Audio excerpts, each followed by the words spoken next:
lakad-lakad ngayon. So, ayan guys. Ganda ng mga sasakyan guys. No? Ayan.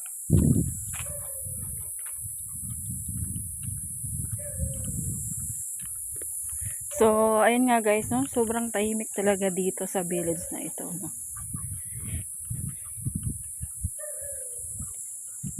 Ayan.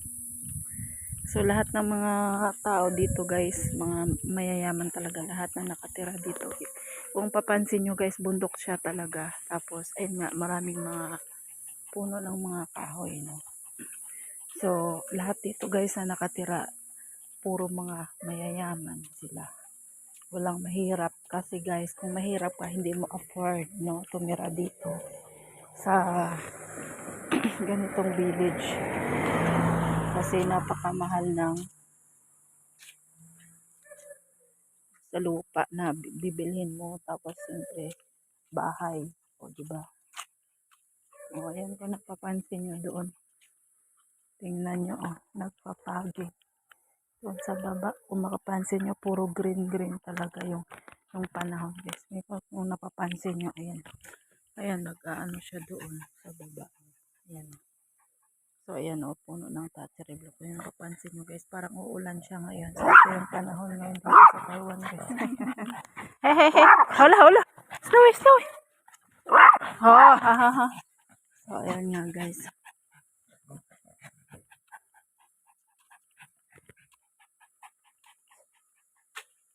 Ganito yung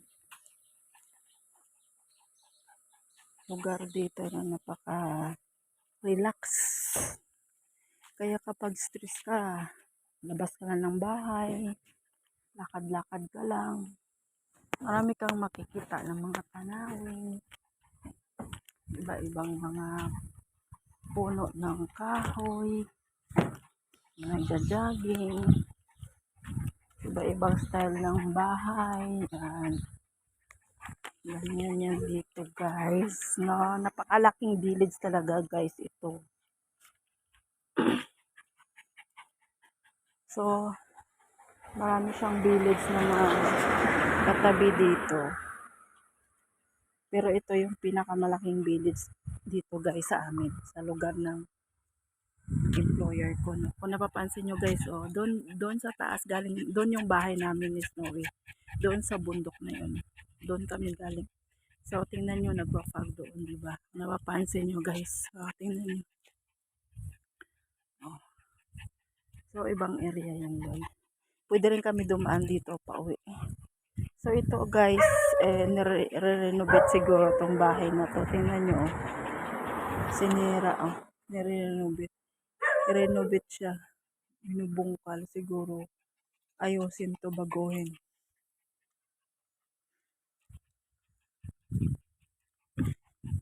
Marami ditong mga bahay na nire-renovate.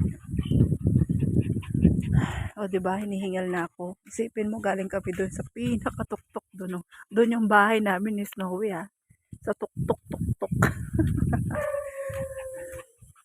Kung tuktok yung bahay namin doon, mayroon pang pinakatuktok na bahay. O, diba? Tsaka, ang bibilis ng mga sasakyan dito pag tumakbo kasi nga, diba? Wala namang mga,